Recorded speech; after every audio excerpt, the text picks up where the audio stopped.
그리고 국민의힘에서 지방선거 경선을 원래 당원 그다음에 여론 50대 50으로 했던 걸 당원 투표를 70%로 확대하는 방안을 지금 추진하고 있는데 오늘 보니까 서울 지역 그 당협위원장들이 반발을 했더라고요. 이거 안 된다. 네. 그리고 오세훈 서울시장도 오늘 이렇게 얘기를 했습니다.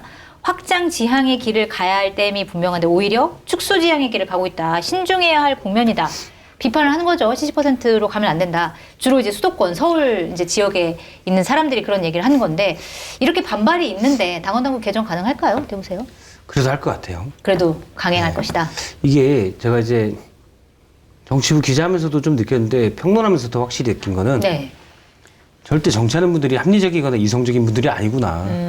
오히려 합리적이거나 이성적이지 않기 때문에 정치를 하고 있고 그래서 더 선두에 서 계시는구나. 네. 이런 생각을 했어요. 그러니까 이분들이 이상한 행동을 할 거야 라고 생각하면 그게 맞더라고요. 이게 이상한 행동이니까 안 할 거야. 네. 많은 분들이 볼 때는 정치인들이 그래도 어느 정도 각 분야에서 일가를 이룬 분들이 나중에 또 정치를 하는 경우도 있고 그래서 그렇게 봤는데 네. 대부분의 정치인들은 평균 미만이더라. 본인의 이익을 위해서 네. 좀 이성적이지 않은 행동들을 막 하는 것 같아요. 네. 지금 당연히 저는 지난 대선 때도 그렇고 계속 얘기해요. 국민의힘이 정신 차려서 민심과 가까이만 가면 뭐든 해볼만 해요. 네. 그리고 또 국민의힘이 야당이 그렇게 가야 민주당도 또 긴장을 하거든요. 그렇죠. 그러면서 말 그대로 선의의 경쟁이 이루어진 선순환 구도로 갔는데 너무 뻔한 답들이 있잖아요. 네. 안 하더라고요, 한 번도. 그러게요. 그걸 보면 이번에도 우리가 알기는 뻔하죠. 지방선거에서 어느 정도 성과를 내려면 당연히 민심 반영 비율을 더 높여야 된다. 오히려 김재섭 의원이 얘기하는 것처럼 민심 100%로 간다? 그러면 민주당도 긴장할 수 있습니다. 네. 근데 안 해요. 안 한다. 네. 어떻게 될까요? 바보 멍충이들의 행진이라고 보여집니다. 그래요. 네. 아니 웃기잖아요. 말씀하신 것처럼 외연 확장을 하면 민심 반영비를 높여야 되는데 당심 반영비를 높이면서 당세 확장을 위해서 이런 결정을 했대. 네. 이게 말이야 방구야. 이건 말이 안 되는 얘기잖아요. 그렇죠. 말이 안 되죠. 정치적으로 논리가 안 맞아. 정치적으로 이런 판단을 하는 사람들이 지방선거 준비 기획단에 있는 사람들이야. 네. 정치를 오래 했다라고 하는 나경원이 거기 단장을 하고 있어. 이해할 수가 없어요. 본인이 만약에 경선 나갈 때 본인은 50대 52로 하겠다. 이것도 사실은 이상한 얘기이긴 하더라고요. 국민의힘 이런 지방선거 후보자 선출 규정 있잖아요. 이건 네. 당원당규 개정 사항이 아니라요. 아니에요? 지방선거 준비 기획단에서 안을 만들어요. 네. 그럼 최고위원회 추인을 받잖아요. 그러면은 그것이 확정되는 것이 아니라 네. 공천관리위원회에서 세부적인 사항을 결정하게 돼 있어요. 아, 그래요? 그래서 권고안이라고 넘겨줘요. 네. 그럼 공천관리위원회에서 그래 최고위원회에서 이렇게 하는 거 보니까 당세 확장을 해서는 좋아 당신 70 하는 게 맞는 것 같네? 그럼 확정인 것이고 아닌 것 같아.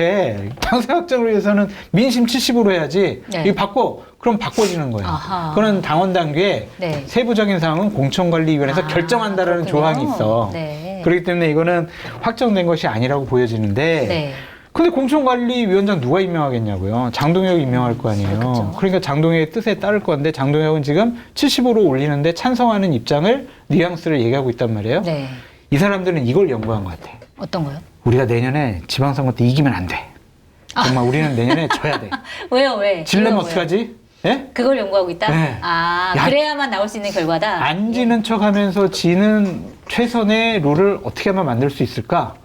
그러니까 당심 70, 당세 확장, 최선의 방법 이런 해괴망측한 논리적인 구조를 갖고 있는 거 아니에요. 네. 이상한 사람들이에요. 그래서 선거는 관심 없이 당에 지방선거 조직들, 세포 조직들 네 사람으로 채우려고 하는 거예요. 아, 결국에는. 네. 나랑 호흡이 맞고 나랑 의견이 맞는 사람들을 시군구 의원들, 기초단체장, 광역단체장으로 선출되는 구조를 만들려고 하는 거예요. 어차피 대구 경북은 될 테니까 그렇죠. 그렇게 하더라도 네. 네. 그러니까 오세훈 시장 지든 말든 뭐 지가 뭐 잘못해서 진 거지 뭐 이렇게 그냥 내팽개치는 거죠.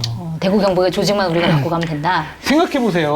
오세훈 시장 서울시장 국민의힘 지금 소속 시장이잖아요. 네. 민주당으로부터 김민석 총리로부터 상당히 많이 공격받고 있어요.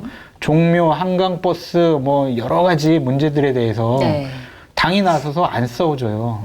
보호 안 해주잖아 지금. 그렇죠? 그러네요. 예를 들면은 야 김민석 너 말이야 지금 관권 선거하고 있어. 너 총리가 이렇게 지방선거 개입하려고 그래? 너 탄핵.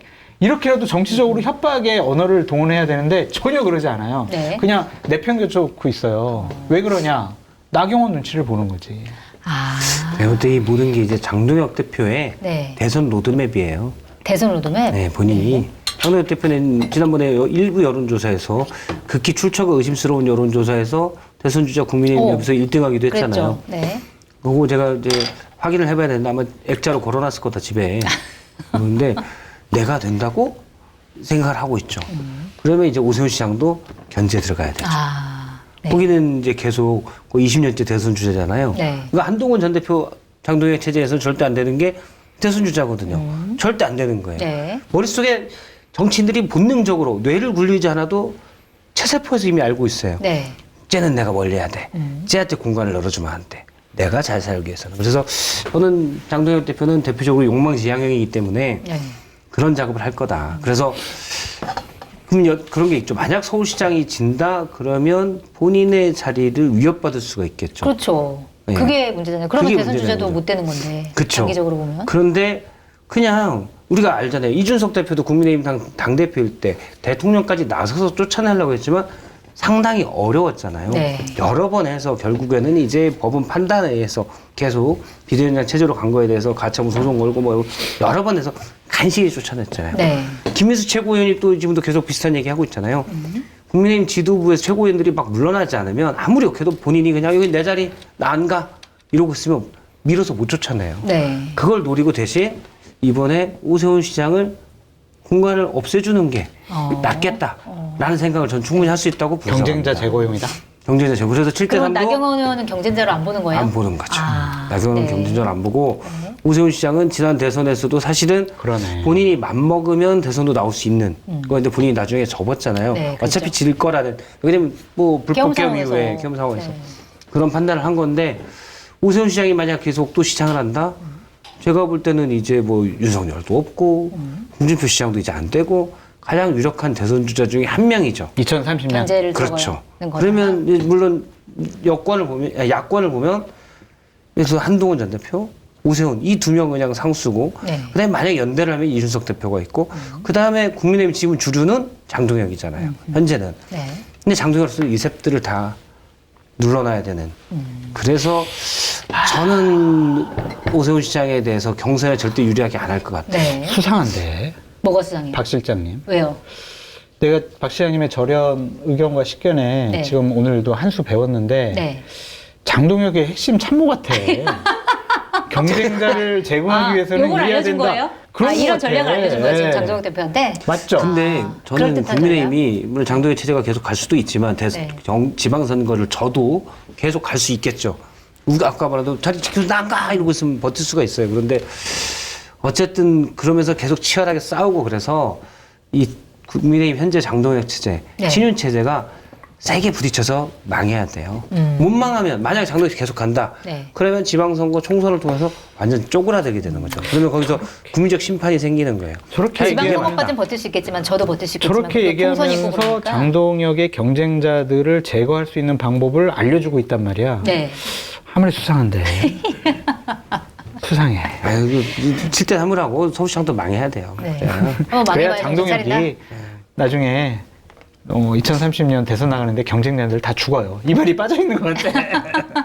아니 제가 보면 그 국민의힘이 만약에 서울시장을 이긴다. 네. 그 오세훈 시장이 나온다 그러면은 모르잖아요, 사실은. 지금으로서는 가장 지금 유리하죠. 유리하죠. 네. 그러면 근데 이긴다 그러면 장동혁 체제가 순탄하게 굴러갑니다. 국민들이 우리를 선택했습니다. 정확해요. 여러분, 이재명 정권 심판해야 됩니다. 서울 시민들의 힘으로 우리는 이재명 정권을 견제하고 심판해 나가겠습니다. 비슷하다 그렇게 진짜. 하면서 이제 잠깐 정적을 주고 눈을 한 바퀴 쓱 돌려요. 아. 입을 약간 다물고 약간 쓱 돌고 눈가에는 본인만의 본인이 취해서 눈물이 글썽거려요. 그때 찬바람 들어가가지고 눈이 시려서 그런 거 아닐까? 그 붕에 가시는 것 같아요. 그러니까 좀 붕에. 약간 그런 그 느낌이에요. 김인수 최고위원도 네. 뭐 계속 머리를 구부리면 머리를 꺾을 것이고 허리를 구부리면 허리를 적들은 꺾을 것입니다 이러잖아요. 그게 약간 대꾸법과 대조법도 있고 오늘도 좀 맞아요. 네. 어디 나온 말인가? 제가 찾아봤어요. 그랬더니 디스크를 조심하라고 나오더라고요. 그래서 이게 어디 무슨 성경이나 저는 종교가 없어서 이게 말이 또 얼추 또 듣기 그럴듯한 말이잖아요. 그 어디 있는 말인가 찾아봤더니 제 AI 같다 그러더라고요. 디스크를 조심하십시오. 디스크를 조심하세요. 디스크가 의심됩니다. 이거야?